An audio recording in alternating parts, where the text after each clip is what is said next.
ఓం నమః శివాయ. ఓం నమో నారాయణాయ. కర్మ నివారణ, సంచిత కర్మ, ప్రారబ్ధ కర్మ, ఆగమిక కర్మ నివారణ, నరదృష్టి నివారణ కాళభైరవాయ నమో నమః. ఓం దిగంబరాయ విద్మహే సింహవాహనాయ ధీమహి తన్నో కాళభైరవ ప్రచోదయాత్. హరి ఓం. మా ఛానల్కి స్వాగతం. చూస్తున్న వీక్షకులకు, ప్రేక్షకులకు, ప్రియ కాళభైరవ భగవద్బంధులకి స్వాగతం పలుకుతూ మమ్మల్ని ఎంతగానో ఆదరిస్తూ ఉండబడినటువంటి ప్రియ సోదరా సోదరీమణులకు అందరికీ, సనాతన ధర్మ సంరక్షకులకి, వీక్షకులకు, ప్రేక్షకులకు 2024 సంవత్సరంలో శేషభాగమైనటువంటి 15 రోజులకు వీడుకోల్ పలుకుతూ 2025 సంవత్సరానికి స్వాగతం పలుకుతూ ఈ సంవత్సరంలో జరిగినటువంటి అష్ట కష్టాలకు, ఇబ్బందులకు, అనారోగ్యాలకు స్వస్తి పలుకుతూ నూతన ఆనందంతో 2025 సంవత్సరం స్వాగతం పలకాలను కోరుకుంటూ 16/12/2024 నుండి 31 డిసెంబర్ 2024 వరకు పుట్టినటువంటి వారందరికీ కూడా ముందస్తుగా జన్మదిన శుభాకాంక్షలు. అలాగనే గతంలో వివాహం చేసుకున్న వారికి వివాహ వార్షికోత్సవ శుభాకాంక్షలు. ద్వాదశ రాశుల్లో గ్రహ గమనాన్ని ఒకసారి వీక్షింపచేద్దాం.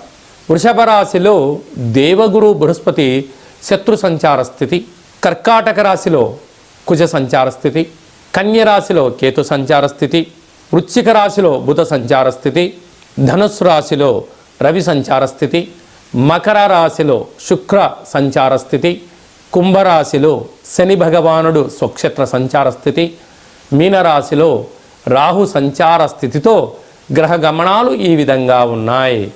మకర రాశి వారు ఈ ఆంగ్ల సంవత్సరానికి స్వస్తి పలుకుతూ, వీడుకోలు కోరుతూ, నూతన ఆంగ్ల సంవత్సరానికి స్వాగతం పలుకుతూ, ఒకవైపు ఏళ్లనాటి శని, ఒకవైపు సప్తమ స్థానంలో కుజుడు సంచారం చేయనప్పుడు కుజదోష ప్రభావ కారణానికి ఈ నెగిటివిటీకి, ఈ అష్ట కష్టాలకు స్వస్తి పలుకుతూ నూతన సంవత్సరంలో ఐశ్వర్య జీవితం పలకాలి అన్నట్లయితే ఎలాంటి విధులను పాటించాలో ఈ వీడియోలో సవివరంగా సంపూర్ణంగా తెలుసుకుందాం.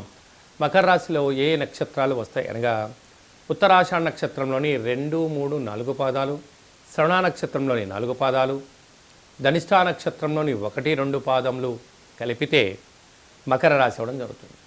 అలాగనే చాలామందికి పుట్టినటువంటి కాల సమయంలో డేటా ఆఫ్ బర్త్లు లేనటువంటి కారణం వలన పేరు యొక్క మొదటి అక్షరాన్ని అనుసరిస్తూ ఆ రాశిని తెలుసుకునే ప్రయత్నం చేద్దాం.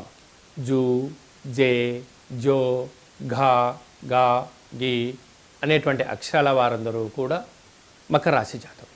మకర రాశి యొక్క అధిపతి శని భగవాను. వీరికి రాశిలోనే శుక్రుడు సంచారం చేయడం వలన నూతనమైన వస్త్రాలు, బంగారు ఆభరణాలు, విశేషమైనటువంటి జీవితం పొందాలి, లగ్జరీ లాంటి లైఫ్కు స్వాగతం పలుకుతూ ఉంటారు. కనుక కొత్త ఫోన్లు, వస్త్రాలు, బంగారు ఆభరణాలు, క్రయ విక్రయాలు వీరికి యోగదాయకం అని చెప్పి కూడా గమనించాలి.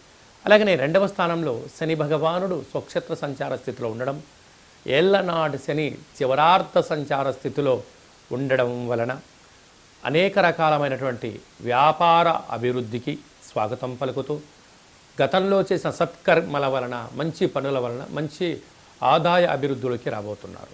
అలాగే తృతీయంలో రాహు సంచార స్థితి ఉండడం వలన తల్లిదండ్రులు, గురువులు, పెద్దవారు చెప్పినటువంటి సలహాలు స్వీకరించడం వలన విజయం మీ సొంతం అవుతుంది.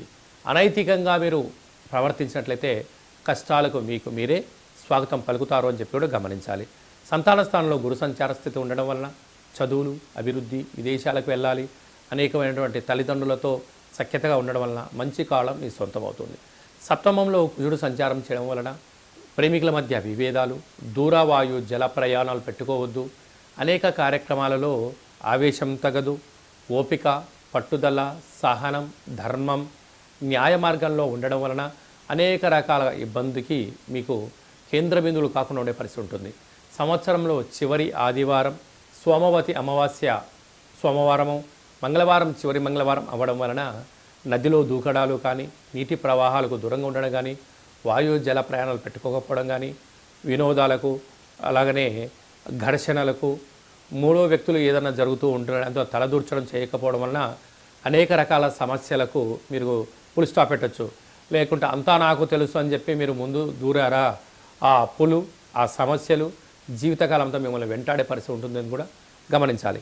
ఇలాంటి కాల సమయంలో అదే కాకుండా వ్యయంలో రవి సంచార స్థితి ఉండడం వల్ల అనవసర ప్రయాణాలు, జ్వరము, సీజన్లుగా వచ్చే వ్యాధులు, అప్పులు, అనారోగ్యము, ఔషధ సేవనం పొంచి ఉంది. తస్మాత్ జాగ్రత్త. ఇలాంటి కాల సమయంలో నవధాన్యాలను అన్నింటినీ కూడా ముందు రోజు నీటిలో నానబెట్టి ఉదయం లేచిన తర్వాత వాటిపైన కర్పూరం బిళ్ళ పెట్టి వెలిగించి దిష్టి తీసి ప్రవహించే నీటిలో వేయడం, గోమాతకు ఏర్పాటు చేయడం, దానము చేయడం వలన ఈ గ్రహదోషం తొలగి గ్రహయోగం కలుగుతుంది. అలా కుదరలేదు అనుకుంటున్న వారు ఈ కింది నెంబర్ని సంప్రదించినట్లయితే మీకు ఎలా చేసుకోవాలి, ఈ సంవత్సరానికి ఏలనాడు శనికి సప్తమంలో కుజదోషం తొలగించుకొని ఇలా స్వాగతం పలకలో చేయించడం జరుగుతుందని చెప్పి కూడా గమనించాలి. ఈ 2024 సంవత్సరానికి మన స్వస్తి పలుకుతూ ఈ యొక్క ఆంగ్ల సంవత్సరంలో చివరి రోజు సోమవతి అమావాస్య, మంగళవారం అమావాస్యతో కూడుకున్నటువంటి అవుతున్నాయి కనుక ప్రధానంగా మనము ఎలాంటి విధి విధానాలు పాటించాలో కూడా తెలుసుకుందాం. ఎందుకనగా ఇయర్ ఎండింగ్ అనగానే మనకు 25వ తారీఖు నుండి హాలిడేస్ రావడం, అందులో సంవత్సరంలో చివరి ఆదివారం, చివరి సోమవారం, చివరి మంగళవారం. ఈ సంవత్సరం రాజు కూడా అంగారకుడే కనుక అలాంటి తెలుగు సంవత్సరాది పండగకు రాజు అయినటువంటి ఆయన ఈ యొక్క మంగళవారం అమావాస్యతో కూడుకున్నటువంటి పరిస్థితులు ఉంటున్నాయి కనుక వీలైనంత వరకు సముద్ర స్నానమని, దూర ప్రయాణాలని, ఆవేశభరితమైన నిర్ణయాలు కానీ దయచేసి ఎవరు కూడా ఎలాంటి ప్రయాణాలు పెట్టుకోకపోవడము ఉత్తమోత్తంగా భావించగలిగింది. ఎందుకనగా సంవత్సరపు చివరి రోజులలో దాన్ని శేషము అంటారు కనుక అందులో అమావాస్యతో కూడుకున్నటువంటి సోమవారం అమావాస్య వస్తే దాన్ని సోమవతి అమావాస్య అని, మంగళవారం మిగులు ఛాయలు ఉన్నాయి కనుక అమావాస్యతో కూడుకున్న మంగళవారం అవ్వడం వలన ఆవేశభరితమైన నిర్ణయాలకు ఇది సరైన సమయం కాదులని, విందులని, వినోదాలని పాల్గొంటున్నప్పుడు ఎన్నో జాగ్రత్తలు అవసరం. మితిమీరిన వేగంతో ప్రయాణం చేయకపోవడం, ఆధ్యాత్మికమైన చింతనతో కలిగి ఉండడం వలన ఎన్నో రకాలుగా ఉపద్రవాలను, ప్రమాదాలను నియంత్రించుకునే స్వయం శక్తి అందరికీ ప్రసాదించాలని మనసారా కాళభైరవ స్వామి వారిని కోరుకుందాం. కనుక 16వ తారీఖు నుంచి 31వ తారీఖు వరకు ముఖ్యమైనటువంటి పండుగల గురించి క్లుప్తంగా, సవివరంగా, సంపూర్ణంగా తెలుసుకుందాం. 23వ తారీఖున బహుళాష్టమి సోమవారము ఉత్తరా నక్షత్ర సందర్భంగా కాళభైరవ స్వామికి స్మరణ, ధ్యానము, పూజా కార్యక్రమంలో పాల్గొనడం వలన మనకు సకల అష్టకష్టాలు తొలగిపోతాయని చెప్పి కూడా గమనించాలి. అలాగనే మనకు 30వ తారీఖు సోమవారం పూట అమావాస్య, సోమవారంతో కూడుకున్నటువంటి అమావాస్య, సోమవతి అమావాస్య అంటారు కనుక సకల గ్రహదోషాలు సంవత్సరంలో ఉండబడినటువంటి వాటన్నిటిని కూడా వదిలేసుకొని కొత్త ఆనందకరమైనటువంటి స్వాగతం పలకాలి అన్నట్లయితే కాళభైరవ స్వామికి స్మరణ, కూష్మాండ దీపము, నారికేల దీపము, ముడుపు, కాళభైరవ హోమ కార్యక్రమంలో పాల్గొని దిష్టి తీసేసుకొని కుక్కకు మహారాజు గారు కానీ పక్షిరాజవారైనటువంటి కాకికి ఆహారాన్ని పెట్టుకోవడం వలన యోగదాయకం.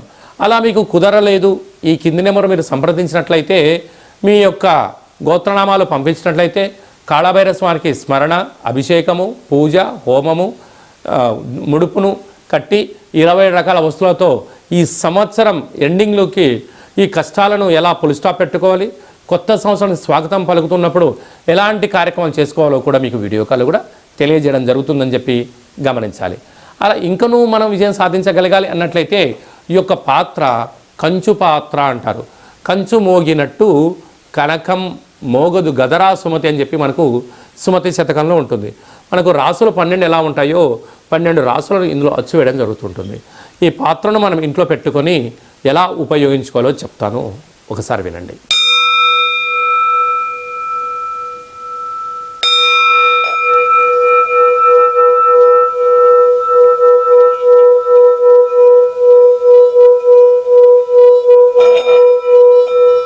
ఈ యొక్క శబ్ద దొరకడం వలన మనిషి యొక్క శరీరంలో ఉండబడినటువంటి మూలాధార, స్వధిష్టాన, మణిపూరక, విశుద్ధ, అనహత ఆగ్నేయ చక్రాలు వికసింపచేయడం, ఇంట్లో ఉండబడినటువంటి జ్యేష్ఠాదేవి ఈ శబ్దానికి తట్టుకోలేక బయటికి వెళ్ళిపోవడం, గ్రామంలో సంచరించేటువంటి మహాలక్ష్మీదేవి గళ్ళు గళ్ళుమంటూ ఇంటికి రావడం స్వాగతం పలుకుతుంది.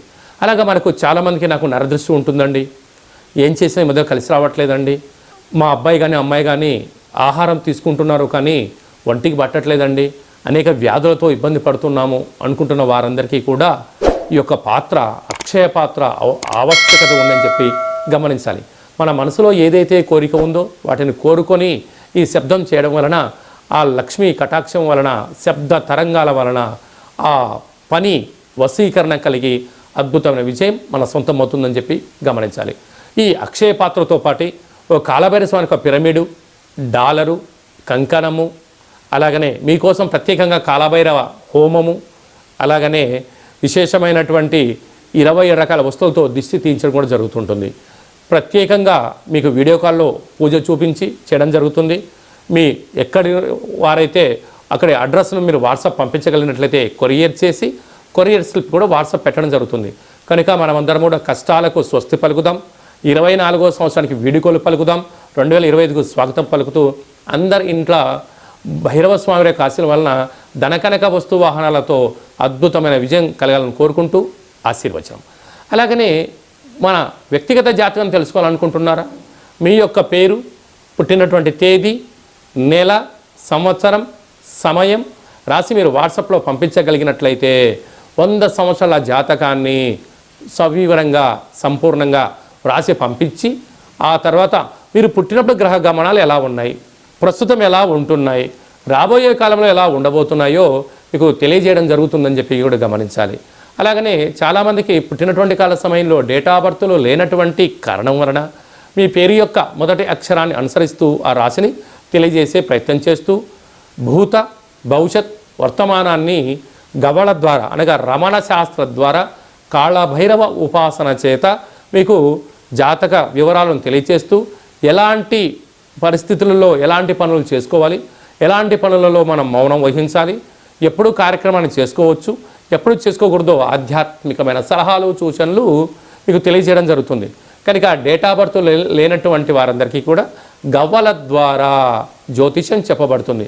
కనుక ఆసక్తి గలవారు ఈ కింది నెంబర్ను సంప్రదించి ఆన్లైన్ ద్వారా కానీ ఆఫ్లైన్ ద్వారా కానీ ఫోన్ కాల్ ద్వారా కానీ మీకు జాతకాన్ని తెలుసుకొని మానవ ప్రయత్నం చేయండి. జాతకం అనగా జీవితంలో జరగబోయేటువంటి ప్రకృతిలో జరగబోయేటువంటివి మానవాళికి జరగబోయేటువంటి విషయాలను అమావాస్య రోజు ఏం చేయొచ్చు, ఏం చేయకూడదు, పూర్ణిమ రోజు ఏం చేయాలి, ఏం చేయకూడదో తెలియజేసేదే జాతకం. కనుక అలాంటి కాల సమయంలో జాతకాన్ని తెలుసుకుందాం, గ్రహ సంచార స్థితిలో ఉండబడిన యోగాన్ని తెలుసుకుందాం. అదృష్టానికి స్వాగతం పలుకుతూ అందరూ నిండు 100 ఏళ్ళ ఆయురారోగ్యాలు ఉండాలని కోరుకుందాం. అలాగనే మీ అబ్బాయి మీ అమ్మాయి కానీ వివాహ ప్రయత్నం చేస్తున్నారా? ఎందుకు వివాహం అవ్వడం లేదు? జాతకంలో ఎలాంటి దోషాలు ఉన్నాయి, జాతకంలో ఎలాంటి యోగాలు ఉన్నాయి, ఏ అమ్మాయితో కానీ ఏ అబ్బాయితో కానీ వివాహం చేస్తే వారి యోగం అవుతుందో కూడా తెలియజేయడం జరుగుతుంది. అలాగనే వివాహమైన భార్యాభర్తలు తరచుగా గొడవ పడుతున్నారా? ఎందుకు గొడవ పడుతున్నారు అంటే ఇక్కడ పేర్లు కలవడం లేదా, జాతకాలు కలవడం లేదా, వ్యవస్థలో వీరి యొక్క భావాలు భిన్నంగా ఉన్నాయా అని తెలుసుకొని పేర్లు స్వల్పమైన మార్పులు చేయడం వలన ఇలా పోలీస్ స్టేషన్లని కోర్టు సమస్యలని ఇలా ఇబ్బంది కాకుండా విడిపోకుండా ఆ భార్యాభర్తలు అన్యోన్యంగా ఉండడం కోసం ఆధ్యాత్మికమైన సలహాలు సూచనలు ఇవ్వడం జరుగుతుంది. కనుక అందరికీ శుభం, జయం, లాభం జరగాలని కోరుకుంటూ ఈ ఆంగ్ల సంవత్సరానికి వీడుకోలు పలుకుతూ కొత్త సంవత్సరానికి స్వాగతం పలుకుతూ ఆశీర్వచనం. ఓం రాజాదిరాజాయ ప్రసహ్య సాహినే నమో వయం వై శ్రవణాయ కుర్మహే సమే కామాన్ కామకామాయ మహ్యం కామేశ్వరో వై శ్రవణో యదదాతు కుబేరాయ వై శ్రవణాయ మహారాజాయ నమః. హరి ఓం. నిత్యం శాంతిరస్తు, వృద్ధిరస్తు, తుష్టిరస్తు, అవిఘ్నమస్తు, ఆయుష్యమస్తు, ఆరోగ్యమస్తు, మాఘుం రక్షంతు, సహకుటుంబానం రక్షంతు అని అందరు మనసులో అనుకోండి. శతమానం భవతి శతాయు పురుష సతేంద్రియ ఆయుష్యేవేంద్రియే ప్రతిష్టతి. నూతన ఆంగ్ల సంవత్సర ప్రారంభకాల సమయే సర్వత్ర జయోస్తు విజయోస్తు. ఈ వీడియో మీకు నచ్చినట్టయితే లైక్ చేయండి, షేర్ చేయండి, మేము చేస్తున్న ఆధ్యాత్మికమైనటువంటి వీడియోలు అందరికన్నా ముందు మీరు చూడాలి అనుకుంటున్నట్టయితే మన ఛానల్ని సబ్స్క్రైబ్ చేసుకోండి. పైన అందరికన్నా విషయ పరిజ్ఞానం తెలుసుకోవాలనుకున్న వారికి ఆలన బటన్ దాన్ని ప్రెస్ చేసి గంట సింబల్ కూడా ప్రెస్ చేయండి. మీరు ఎవరి క్షేమాన్ని అయితే కోరుకుంటున్నారో అంటే మీ క్షేమాన్ని ఎవరైతే కోరుకుంటున్నారో ఈ ఆధ్యాత్మికమైన సలహాని సూచనను అందజేసి హిందూ ధర్మాన్ని కాపాడండి.